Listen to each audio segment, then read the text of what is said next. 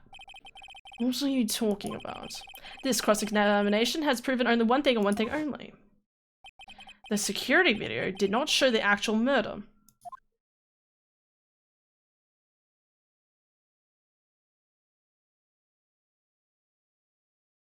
It shows him disappearing. Wherever the fuck did he go? Poor boy. That was a long, quiet frame. The music stops your G. Legit though. However, it cannot be said that it is unrelated to the murder in the parking lot.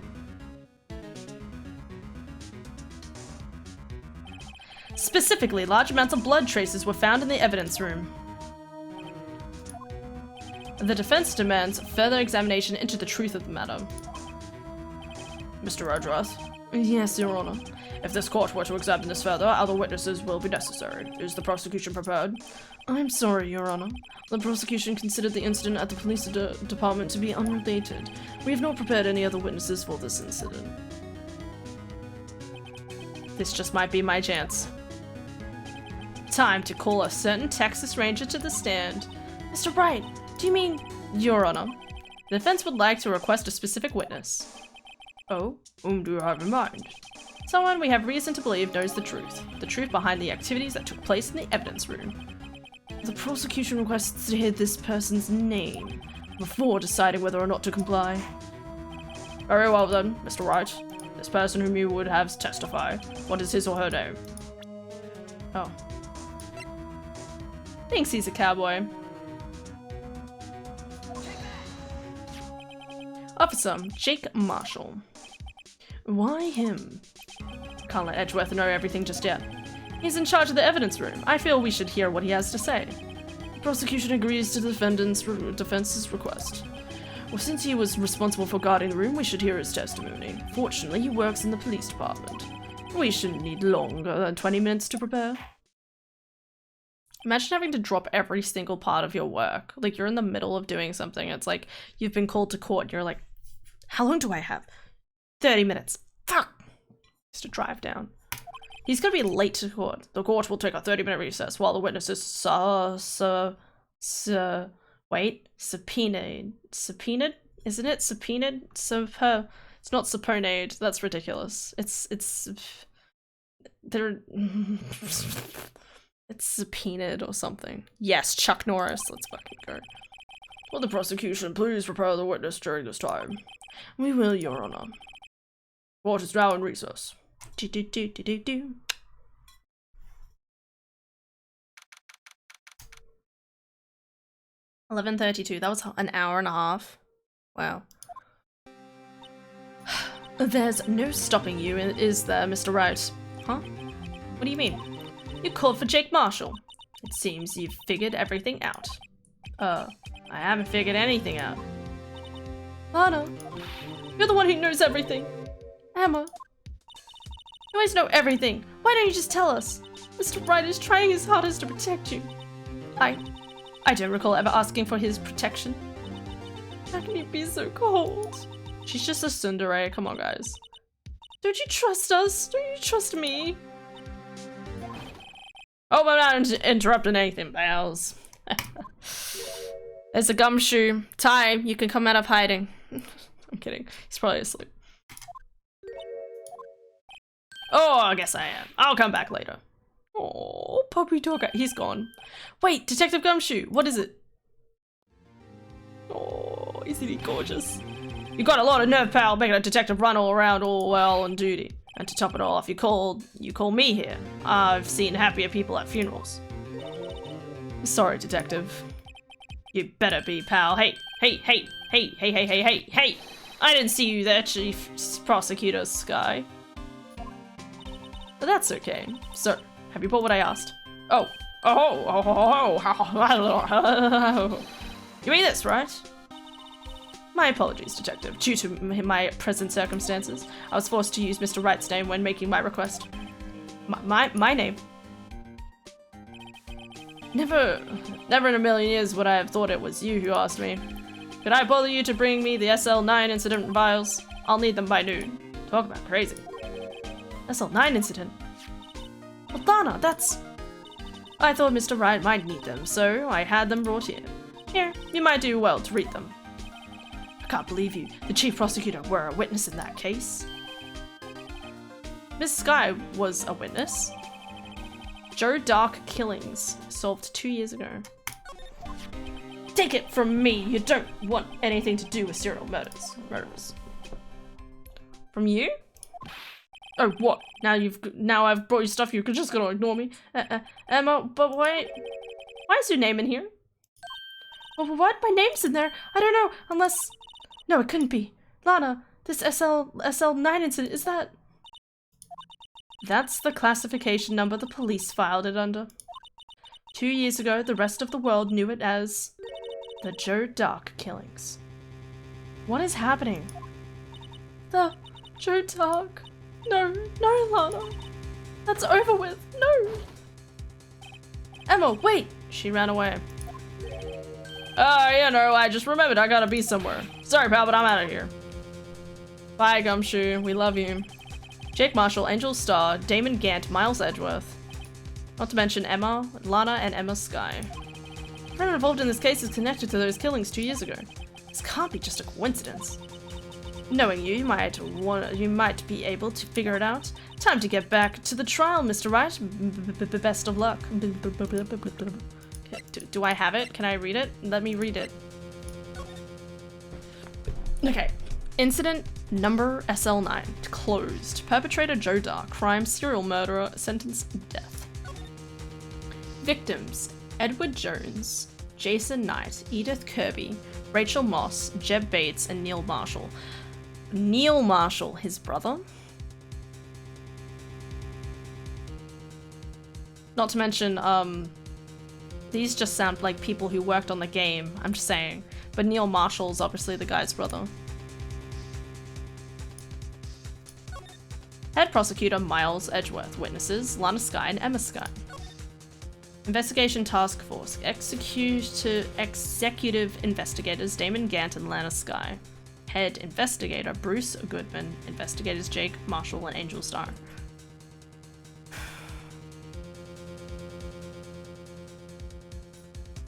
But she witnessed the murder.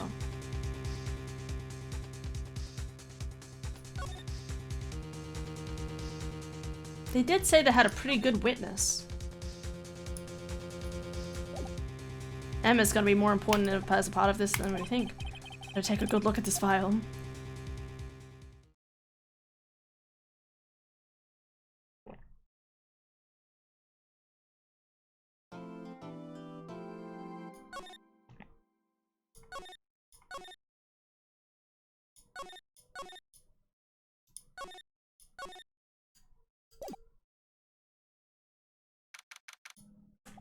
February 24th, 12:14 p.m.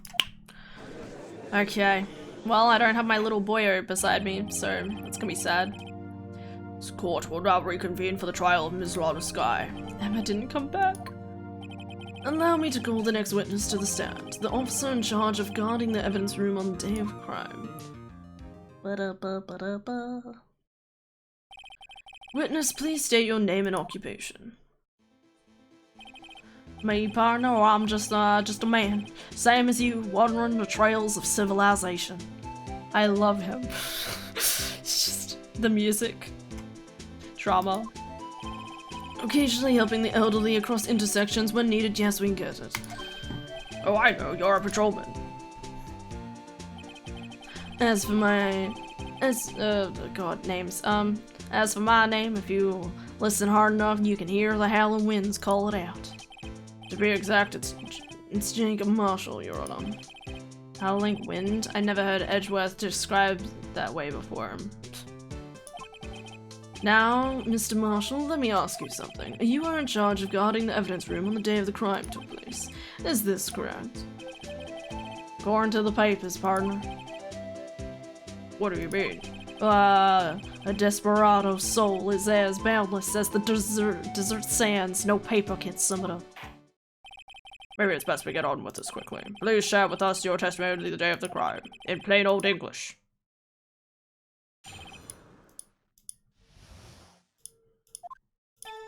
My job was to keep a wary eye on that bone orchard.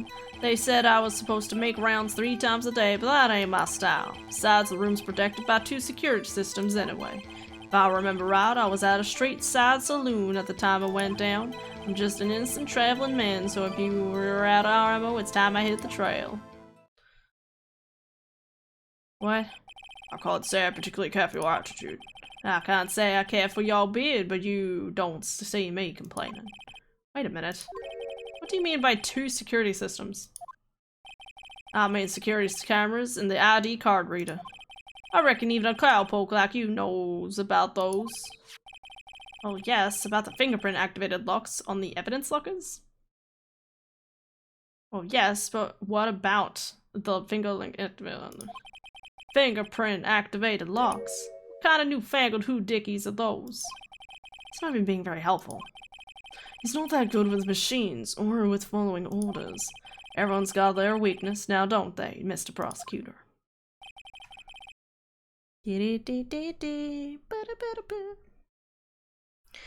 This one seems like trouble. Okay, Mr. Wright, he's all yours. Alright, time to press everything. Slams keyboard. Okay. Alright, we're just gonna press everything again. Wait, how many is it?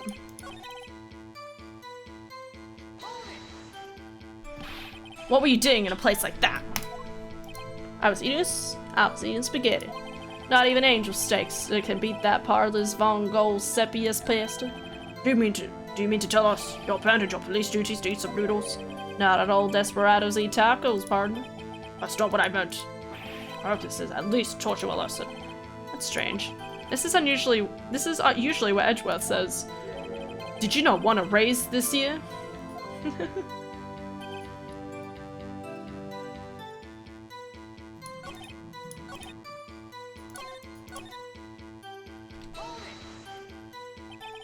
How exactly did you keep an eye on the evidence room? Well, I just made sure that moon in the security camera monitor that room's so still. Even time tells in there. I was just a caretaker who entered the recordings. You entered them? Evidence, videos of nothing aren't that useful. When the time would come, I'd erase the tape. Nothing unusual is recorded. Tapes ought to be erased every 6 hours. Wow, that's dedication. Each time I'd erase tape, it felt like I was erasing a part of my life. Damn. This guy has a flair for the dramatic, but it isn't going to do him any good. So in actuality, you don't physically enter the evidence room. Les said I was supposed to make rounds 3 times a day, but that ain't my style.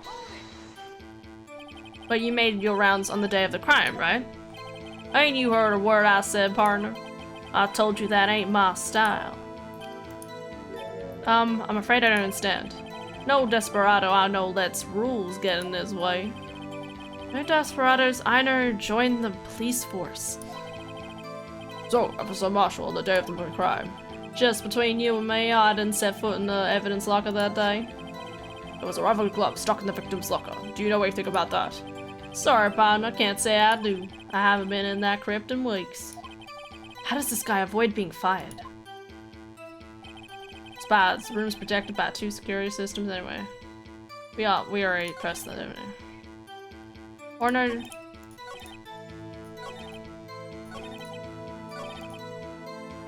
Wait, did I press this? Oh no. Used to be a detective, so you've used the evidence room in the past, correct? Of course, back in the day my locker was a gold mine of evidence.